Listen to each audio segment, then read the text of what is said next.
여러분 안녕하십니까? 글로벌 인사이트 정혁진입니다. 한 주간의 글로벌 이슈를 몰아보는 주간 글로벌 인사이트 2월 넷째 주 글로벌 키워드입니다.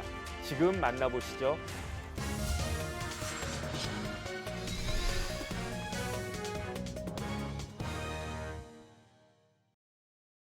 네, 이번에는 틱톡 이야기를 해보겠습니다. 틱톡을 미국에 팔아라 이런 게 입장이었는데 그런데 트럼프 대통령이 취임한 다음에는 내용이 약간 바뀐 것 같아요. 틱톡의 지분 50%를 미국 기업에 넘겨라 이렇게 이야기하다가 그러다가 이제는 국부 펀드 이야기까지 나오는데 도대체 어떻게 된 겁니까? 예, 틱톡이라고 하는 것이 숏폼의 모바일 플랫폼이잖아요. 네네. 그러니까 이게 뭐 미국 걸로 알고 있는 사람들도 있는데 이것은 이제 미국 게 아니고 이제 중국 거죠. 저는 틱톡을 안 합니다. 왜냐하면 개인 정보가 틀리고 네네. 또 국가안보에 여러 가지 또 뭐 안 좋은 일들이 있을 수도 있기 때문에 아예 안 하는데 사실상 많은 분들이 틱톡을 보거든요. 네네. 이게 뭐 굉장히 재밌잖아요. 30초에서 한 3분짜리 동영상이 나오는데 굉장히 재미있으니까 이제 구독자 수도 많고 그러는데 사실상 이것 때문에 이게 미국의 그 국가 안보에도 영향을 미치고 개인 정보도 다 틀려. 이런 네네. 문제가 생기니까 네네. 지금 말씀하신 것처럼 뭐 팔아라, 팔지 말아라, 못 판다, 뭐 그리고 그러면 50% 지분 내놔라. 그것도 살 사람이 없어. 그러면 이제 국부 펀드로 하겠다라고 얘기하는 거거든요. 네네. 그래서 사우디 국부 펀드가 한 9,250억 불 정도 됩니다. 그러니까 미국도 여기 돈을 좀 모아가지고 50% 이상의 지분을 확보해가지고 여기 틱톡을 좀 통제하겠다는 그런 생각을 가지고 있는 것 같습니다. 글쎄요, 뭐 저도 박사님처럼 틱톡을 사용하지는 않는데 네. 왜냐하면 똑같은 이유입니다. 왠지 예. 좀 찝찝하다 그런 생각이 드는데 찾아보니까 틱톡이 어마어마한 게 150개 나라에서 75개 언어로 서비스를 하고 가입자가 15억 명이나 된다고 그래요. 그다음에 무려 기업 가치가 3천억 달러, 3천억 달러면 430조인데 맞아요. 뭐 웬만한 나라 1년 내 예산보다도 훨씬 큰 거 아닌가. 그다음에 특히 10대 청소년들 사이에서는 유튜브 이상의 영향력을 자랑한다. 그다음에 틱톡의 주 수입원이 광고가 아니라 직접 매출이다.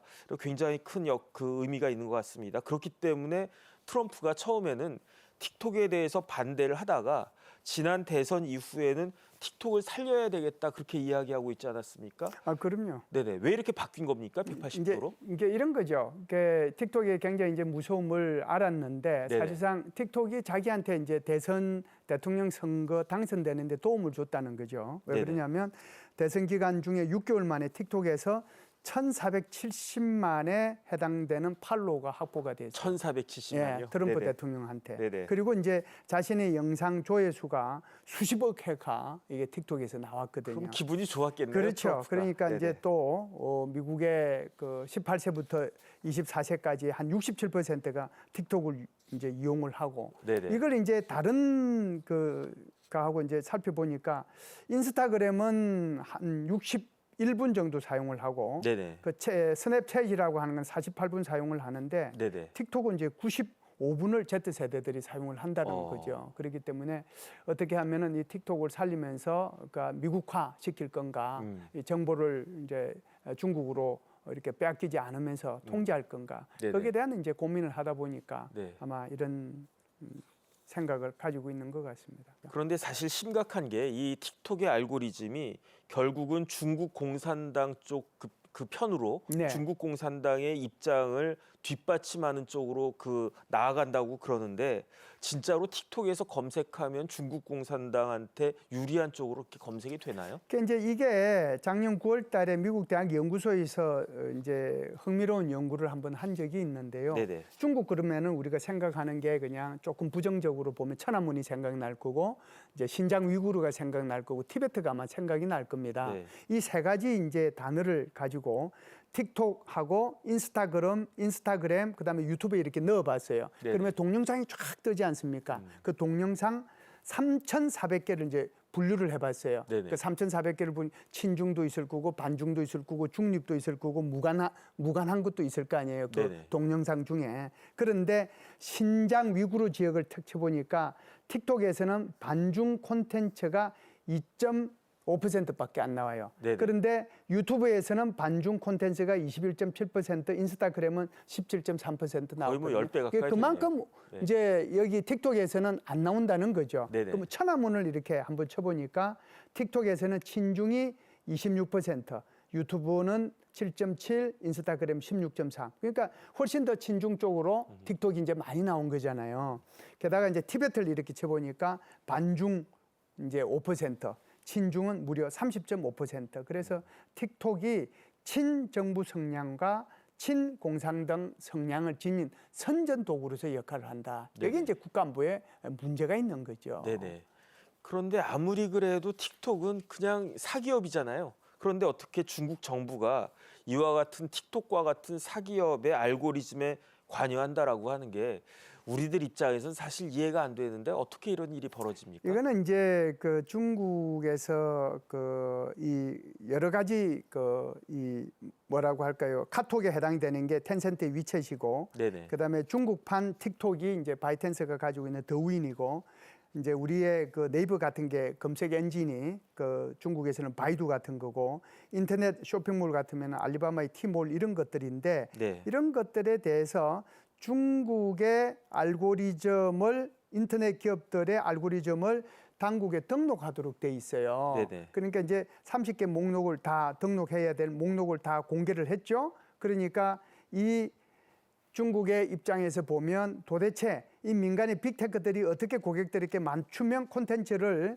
제공하는지 그 결정하는 알고리즘을 중국 공산당이 몽땅 가지고 가게 된 거잖아요. 네네. 그러다 보니까 이제 이렇게 가능한 거죠. 그게 법도 그렇게 만들어졌고, 그리고 민간 회사의 영업 비밀로 간주되는 알고리즘을 완전히 장악할 수 있는 그런 이제 계기가 된 거죠. 그러니까 틱톡을 좀 이렇게 신경 쓸 수밖에 없는, 심지어 두려워할 수밖에 없는 그러한 상황인 것 같습니다. 그래가지고 틱톡 금지법이 만들어졌잖아요. 미국에서요. 네네. 네. 그 미국에서 만들어진 틱톡 금지법의 내용이 어떤 것인지 좀 설명을 해주셨으면 좋겠습니다. 틱톡 금지법이라고 하는 정식 명칭은요, 외국의 네네. 적대적 제어 애플리케이션으로부터 미국인을 보호하는 법입니다. 네네. 그래서 그 핵심은 틱톡의 중국 모회사이죠. 바이트댄스가 틱톡의 미국 내 사업을 완전히 매각하기 전에는 미국 앱스토어에서 틱톡의 유통을 금지하는 것이 바로 우리가 흔히 얘기하는 틱톡 금지법이라고 볼 수가 있습니다. 이것은 작년도 12월 달에 틱톡 금지법을 연방 법원에서 합헌으로 판단을 한 거거든요. 네네. 판결을 했거든요. 네네. 그래서 이건 지금 합헌으로 한 건데, 요게 지금 75일 동안 적용되는 것은 현재 트럼프 대통령이 유예한 그런 상태입니다. 네네. 행정명령으로 유예했다라고 그렇죠. 제가 네. 본 것 같습니다. 어쨌든 트럼프 대통령은 틱톡을 미국 것으로 만들고 싶어 하는데 결국 제일 쉬운 게 돈으로 사는 거잖아요. 그렇죠. 그 미국에서 제일 돈 많다고 할 수 있는 일론 머스크한테 틱톡을 인수하면 좋겠다 이런 그 뜻을 비췄다면서 여기에 대해서 머스크는 어떻게 반응하고 있습니까? 그래도 저도 이제 이게 당연히 이 정도 되면은 머스크가 얼른 받을 줄 알았어요. 네네. 그런데 머스크는 난 관심도 없어. 나는 틱톡 안 써. 그리고 나는 네네. 기업 인수하는 거 별로 또 거기도 관심 없어. 나는 오히려 공장을 설립하고 새로운 기업을 만들고 하는데 내 관심사야. 네네. 나는 그거 전혀 이렇게 인수할 의사가 없다, 이런 식으로 이제 얘기를 했죠. 네네. 그러다 보니까 이제 국부 펀드 얘기가 나왔던 거고요. 네네. 그런데 이제 뭐라고 할까요? 머스크 말고 그 오라클이라든지 아마존이라든지 마이크로소프트가 여기에 대해서 또 관심을 가지는 것 같아요. 네네. 그래서 이게 과연 어떤 미국의 한 기업에다가 50%를 인수하라고 이렇게 넘겨줄지, 그렇지 않으면 미국의 국부펀드 50% 국부펀드를 조성을 해서 여기에 한 50% 지분을 이렇게 확보를 할지, 이것은 조금 더 두고 봐야 될 것 같습니다. 어쨌든 이렇게 일론 머스크가 관심을 가지지 않는다라고 하니까 조금 전에 박사님 말씀하신 것처럼 애플, 구글, 오라클 이런 회사들도 그 틱톡을 인수하는 대상으로 떠올랐는데 그것보다도 오히려 국부 펀드가 매수할지 여부가 지금 관심사가 되는 것 같습니다. 그런데 더 중요한 거는요. 결국을 팔 사람 틱톡이 팔겠다라고 해야지 이게 되는 거 아니겠습니까? 틱톡은 어떤 생각을 가지고 있나요? 그래서 이제 이게 틱톡은 팔고 싶어도 이게 또 문제가 생겨요. 왜 어떤 문제가 그러냐면 생깁니까? 네. 이게 이제 그 소위 말하는 추천 알고리즘, 콘텐츠 추천 알고리즘이라고 하는 이 기술이 이게 중국이 가지고 있는 고유한 기술인데 중국 법에 의해 가지고 이것을 다른 나라하고 합작을 하거나 넘겨주도록 못하도록 돼 있어요. 그래서 이걸 이제 넘겨주려고 하면은 중국 정부의 허락을 받아야 되는 거거든요. 네네. 그 틱톡 입장에서 보면은 중국 정부의 허락을 받으려고 하는 거죠. 네네. 이거 허락해 주라. 이게 이제 뭐 50%를 가져가든 팔려고 하든 이렇게 해달라고 그러는데 중국 정부가 여기에 대해서 가타부타 얘기를 안 하는 거죠. 네. 그러다 보니까 지금 이제 이 어려움에 처해 있는 거고 이게 결국은 75일간 이제 유예 기간을 준 거잖아요. 75일이면 이제 얼마 안 남았습니다. 곧인데 뭐 금년간에 이제 판가름은 나겠죠. 팔든지 그렇지 않으면 철수하든지 제가 볼 때는 팔지 못하면은 철수할 가능성이 높고 네네. 그러다 보면은 이제 이 철수를 하게 되면은 누구한테 데미지를 입게 되겠어요.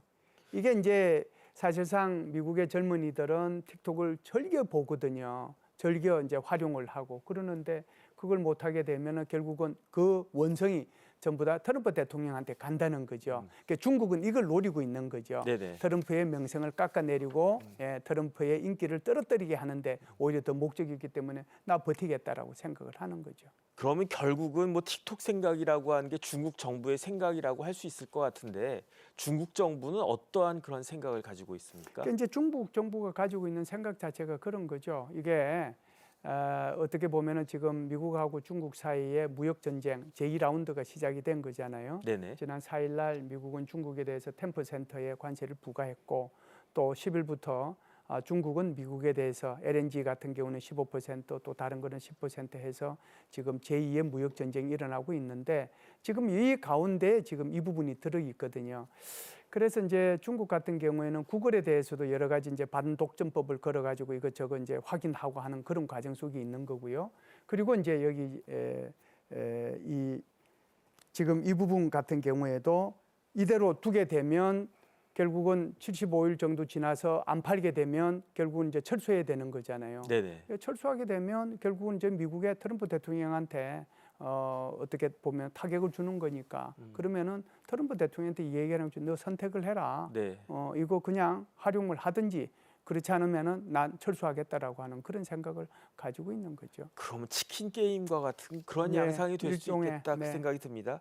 그런데 이런 틱톡 문제는 결국은 최근에 불거졌던 딥시크하고 비슷한 맥락이 아닌가 그런 생각이 드는데 그건 뭐냐면은 결국은 가입자 정보가 중국으로 다 흘러 들어간다. 이게 문제가 된다. 이런 그 맥락 아니었겠습니까? 그렇죠. 그런데 그 와중에 우리나라에서는 전 세계에서 최초로 딥시크 앱 다운로드를 중단시켰어요. 어떠한 내용이었죠?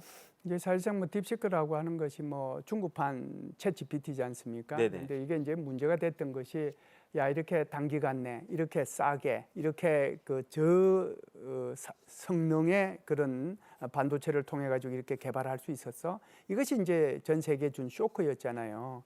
그런데 사실상 이 정보 유출은 결국은 뭐 다른 거와 마찬가지로 딥시크에서도 이런 문제가 있을 수 있다 이렇게 이제 보는 거거든요. 네네. 그래서 이제 이태리 같은 경우에는 딥시크 나오자마자 바로 다 사용하지 못하도록 다 차단을 했잖아요. 미국의 일정 부분의 그 군기관들이나 이런 데서도 지금 차단을 하고 있는데 이것은 다른 데서 이제 차단을 한 거지 딥시크 스스로가 자기네들이 차단한 건 아니란 말이죠. 네네. 그런데 지금 말씀하신 것처럼 한국 같은 경우는 딥시크 스스로가 차단을 했어요. 한국은 이미 딥시크 사용하는 사람이 15만 명이거든요. 네. 근데 왜 이제 딥시크가 차단할 수밖에 없었느냐? 한국의 개인정보보호법이 있습니다. 개인정보보호법에 의하면 어떤 정보든지 간에 이것은 개인으로부터 제3자한테 정보를 넘겨줄 경우에 동의를 얻어야 되고 언제까지 어떤 정보를 왜 수집하는지 이걸 명시를 해야 되는데 딥시크에는 그것이 없어요. 네네. 그러다 보니까 이게 지금 이제 문제가 생긴 거죠. 네. 그러니까 이제 딥시크 쪽에서 그러면은 한국은 신규 다운로드를 중단하겠다. 그러니까 자발적으로 서비스를 중단한 최초의 사례가 된다라고 볼 수가 있습니다. 네. 그래서 한국의 개인정보위원회가 정말 오래간만에 제 일을 제대로 잘했다 이렇게 볼 수가 있죠. 네. 칭찬받을 만 할 것 같습니다. 네. 지금까지 도움 말씀에 김열수 한국국제정치학회 이사님이자 한국군사문제연구원 안보전략실장님이었습니다. 네, 박사님 오늘 나와주셔서 감사합니다. 감사합니다. 네.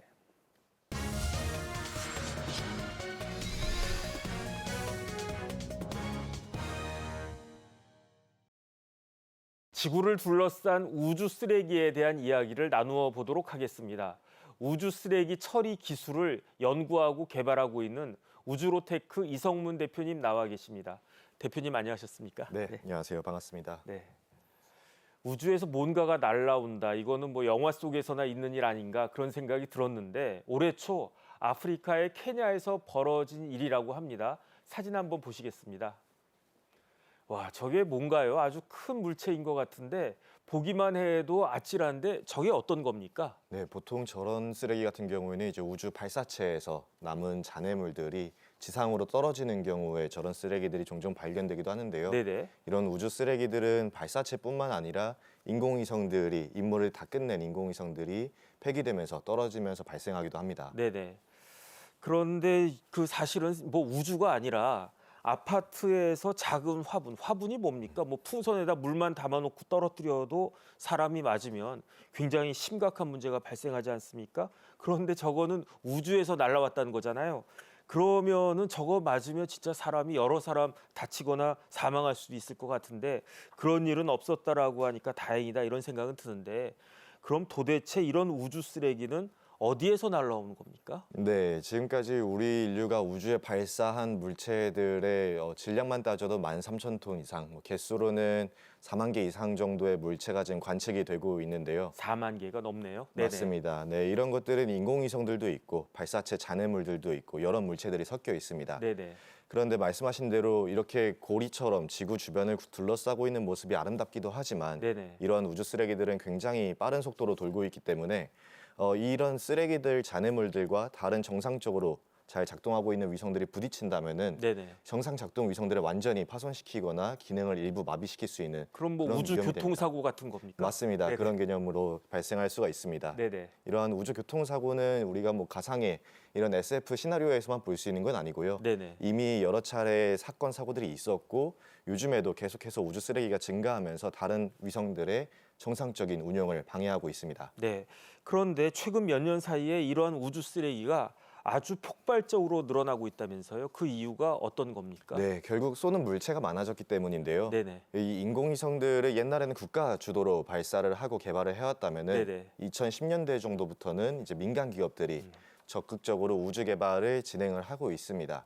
그러다 보니까 옛날에는 한두 개, 고부가 가치 위성 한두 개를 쏘았다면은 이제 민간에서는 사업성이 있는 위성과 우주 개발을 해야 되기 때문에 네네.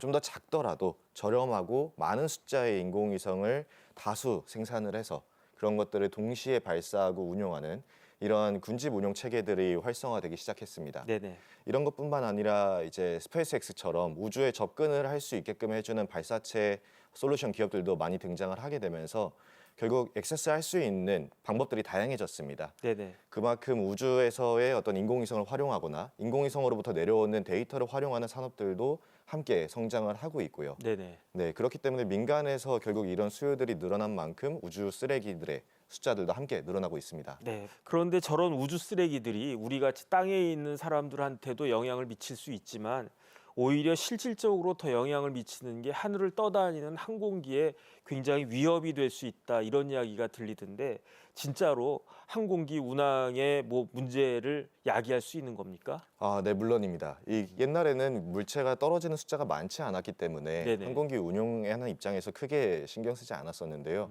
최근에 너무 많은 물체들이 매년 지구로 떨어지고 있다 보니까 이제 항공기가 밀집돼 있는 공항 주변에 그런 공역에서는 우주 물체가 떨어지는 시점이나 그런 지역을 분석을 하고 위험이 높다면은 항공기 운항을 일부 제한하는 그런 운영들이 이루어지고 있습니다. 네네. 최근에 나오는 통계들을 보면은 이런 공항 주변의 권역에서 우주 쓰레기로 인해서 뭔가 항공기의 운용이 제한되는 사례들이 0.8% 정도 발생을 하고 있습니다. 네네. 이 0.8%라는 수치가 작다고 생각하실 수도 있지만 하루에 항공기가 얼마나 많은 숫자가 떠다니는지를 생각을 하면은 그렇죠. 절대 적은 숫자라고는 하지 못하겠습니다. 네네.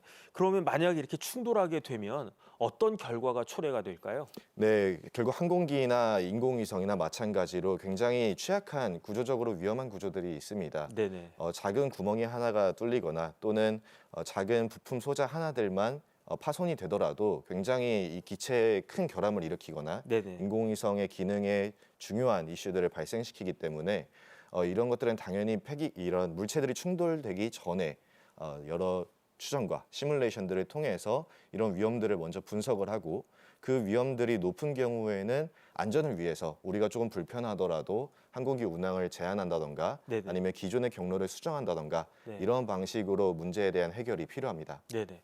그러니까 이제 날아가는 비행기에 그 물체가 딱 맞으면 아주 심각한 문제가 생길 수도 있을 것 같다 그런 생각이 드는데 지금 우리가 살펴본 것처럼 우주 쓰레기가 현실적인 문제로 대두가 되고 있는 거 아니겠습니까? 그러면 모든 쓰레기, 우주 쓰레기 아니라 그냥 우리나라 현실에 있는 쓰레기도 마찬가지지만 결국은 원인 제공자, 그 쓰레기를 발생시킨 사람이나 기관이 이걸 책임져야 되는 것이 아닌가 그런 생각이 드는데 현실은 어떻습니까? 네, 결국 이 책임 소재에 대해서도 많은 이야기들이 있습니다. 네네. 옛날에는 국가 주도로 위성을 개발했다 보니까 우주 네. 공간에서 교통사고가 발생을 하더라도 네. 이제 국가들 간의 외교적인 문제로 해결을 하거나 외교 문제. 네, 네네. 아니면은 이제 국가들끼리 먼저 해결을 하고 나중에 기업에게 구상권을 청구하는 식으로 이런 식으로 이루어졌었는데요. 최근에는 민간이 쏘는 위성들의 숫자가 국가에서 발사하는 인공위성의 숫자보다 훨씬 많아지고 있습니다. 그러다 보니 이제는 위성 간의 충돌이 발생하고 그로 인해서 어떤 피해가 발생하게 됐을 때 이에 대한 보상은 민간 쪽에서 해야 된다라는 움직임들이 일어나고 있습니다. 네네. 가장 대표적으로는 미국에서 그런 규제나 가이드라인들이 먼저 나오고 있고요. 네네. 이런 우주 개발의 선도국인 미국에서 그런 규제들이 등장을 하게 되면은 네. 통상적으로는 이제 경험적으로 그런 규제들이 전 세계로 점차 번져나가면서 적용이 되는 경우들이 흔합니다. 네. 그 옛날에 뭐 SF 영화나 아니면 더 옛날에는 이제 만화책 딱 보면 청소 우주선이라고 한 게 있었던 것 같아요. 다시 말해서 그 우주에 이제 막 돌아다니는 그런 쓰레기를 청소 우주선이 이렇게 딱 수거해가지고 돈 되는 건 돈 되는 대로 아니면 아닌 대로 이렇게 해가지고 돈을 번다 뭐 그런 내용이 있어서 솔직히 말하면 저게 뭐 현실적으로 가능한 일일까? 내가 살아있는 동안 저런 일이 있을까라고 생각을 했었었는데 그게 이제는 현실입니까? 네, 그런 것들을 준비하기 위한 기술 개발들이 한창 진행 중이고요. 네네. 말씀하신 것처럼 이런 SF 영화에 나오듯이 로봇팔을 이용해서 우주 쓰레기를 붙잡거나 아니면 그물을 던져서 우주 쓰레기들을 포획하는 기술들에 대해서는 네네. 이미 궤도상에서 이런 기술 실증 위성을 통해서 기술 개발들이 이루어지고 있습니다. 그리고 이러한 우주 쓰레기의 제거 방법은 크게 두 가지로 먼저 좀 분류를 할 수가 있겠는데요. 네네. 네, 앞서서 말씀드린 이런 로봇팔을 이용해서 직접 네. 물체를 잡는 것들은 능동형 제거 방식이라고 하고요. 네네. 그리고 위성이 임무가 종료가 되고 나서 네. 스스로 자가 폐기될 수 있게끔 네. 하는 이런 기술들을 저희는 이제 수동적 제거라고 네. 합니다. 임무 후 제거라고도 하고요. 네네. 네, 그런데 이런 능동형 제거와 수동형 제거에서의 사이에서 보면은 결국 비용이 문제입니다. 비용. 네, 그리고 네네. 능동형 제거를 하기 위해서는 이 우주 쓰레기 대상까지 접근을 할 수 있는 별도의 인공위성이 필요하고요. 네네. 그런 인공위성도 개발을 해야 되는데 이러한 근접 운용 기술 자체가 굉장히 난이도가 어려운 기술입니다. 네. 그러다 보니 우주 쓰레기를 제거하겠다라는 목적인데 그 쓰레기 제거 비용이 너무나 많이 들게 되면은 많은 위성 운용사에서 수행하기는 어렵겠죠. 네네. 네, 그런데 최근에 이런 기업들이 등장을 하고 있는데요. 이런 능동형 제거 기업들에서 제시하고 있는 이런 계약 금액을 보면은 임무 한 번에 뭐 1,400억 원 정도까지 지금 들어가고 있습니다. 와. 네. 그러다 보니 인공위성 자체가 1,000억이 안 되는 위성들도 많은데 네네. 폐기를 위해서 1,400억을 쓰기는 굉장히 어려운 일이거든요. 배보다 배꼽이 더 큰 거네요. 맞습니다. 네네. 그렇기 때문에 이제 주요한 대상이거나 어떤 기술 유출이 우려되는 그러한 중요한 위성 같은 경우에는 이러한 능동형 제거 기술들이 필수적으로 있어야겠지만 네네. 그 이외에 좀 더 상용으로 쓰고 있던 저렴한 위성들 같은 경우에는 위성들의 임무가 끝나고 나서 스스로 폐기가 될 수 있게끔 하는 이런 임무 후 폐기 기술이 더 권고되고 있습니다. 그런데 이와 같은 현실을 가장 잘 아는 분들이 누구냐? 과학자들 아니겠습니까? 그런데 과학자들도 이런 문제에 대해서 유엔이 나서야 된다 이렇게 주장을 한다라고 하니까 이제는 우주 쓰레기 문제가 뭐 빈곤, 기아 이런 문제와 거의 국제적으로 해결해야 될 동격의 문제가 되어버린 것이 아닌가 이런 생각도 듭니다. 네, 그렇습니다. 결국 이 우주 개발의 지속 가능성을 확보하기 위해서는 유엔 차원에서의 이런 국제적인 역할이 필요하다라는 의견들이 많이 나오고 있는데요. 유엔에서는 지난 2007년도부터 원래 이런 우주 쓰레기 경감을 위한 가이드라인들을 제시를 해왔습니다. 네네. 그러나 이것들은 결국 가이드라인, 권고안 수준에만 그쳤기 때문에 실질적으로 이 규제를, 이 가이드라인을 지키지 않았다고 했을 때 법적으로 처벌되거나 어떤 네. 페널티를 물을 수는 없는 그런 형태에 있었습니다. 네네. 그러다 보니 최근에는 이런 것들을 법제화하는 움직임들도 시작이 됐고요. 미국에서는 미국 연방통신위원회 FCC를 먼저 중심으로 네. 2022년도 말에 첫 번째 이 법제화된 규제가 등장을 하게 되었습니다. 네. 이 규제에 따르면 이제 미국 시장에 접근하고자 하는 모든 주체들은 이 우주 시장에 접근하고자 하는 모든 주체들은 이 임무가 끝나고 나서 우주 물체를 5년 이내에 폐기해야 된다라는 규제가 신설되기도 했고요. 이러한 법제화된 규제가 나오고 나서 다른 정부 부처들이나 다른 국가들에서도 관련된 규제들이 강화가 되고 있습니다. 그리고 이런 것들에 가장 민감하게 받아들이는 곳들은 역시 민간 기업들인데요. 네네. 기업들에서는 결국 우주 쓰레기들이 물체가 많아지고 우리 위성들이 위협을 받게 된다면은 이 기업들의 서비스에 차질을 미치기 때문에 네.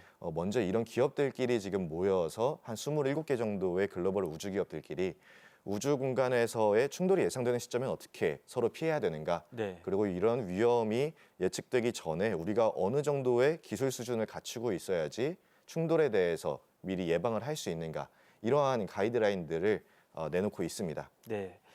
그런데 이제 우리나라도 누리호 성공이 2022년이었나요? 이제 우리나라도 우주 강국의 반열에 올라갔어요. 세계 7대 우주 강국이라고도 할 수 있는데, 그래서 누리호 발사가 성공돼서 아주 기분이 좋았던 기억이 나는데, 그 이야기는 한편으로는 이 지금 우리가 계속 이야기해왔던 우주 쓰레기 문제에 우리나라도 책임이 있다라고 다른 나라들이 이야기할 수 있을 것 같아요. 어떻습니까? 맞습니다. 아직 우리나라가 미국이나 중국에 비하면은 발사하고 있는 위성의 숫자는 적지만 네네.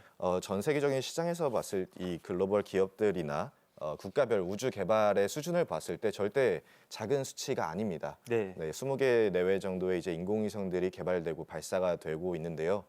우리나라에서도 결국에는 이런 우주 물체들을 잘 폐기하기 위한 그런 기술에 대한 실증들도 필요하다는 게 제 의견입니다. 네네. 이번에 말씀해 주셨던 이런 누리호 발사를 통해서 여러 위성들이 발사되고 있는데, 이 올해 11월에 발사될 예정인 누리호 4차 발사 같은 경우에는 이 우주 쓰레기 제거를 위한 기술을 탑재하고 있는 인공위성이 개발되고 발사 예정에 있고요.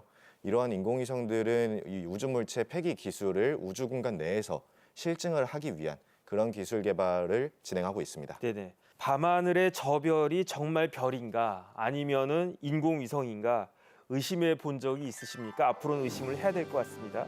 지금까지 이성문 우주로테크 대표님 나와 주셨습니다.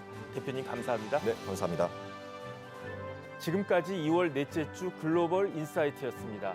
시청해 주신 여러분 감사합니다.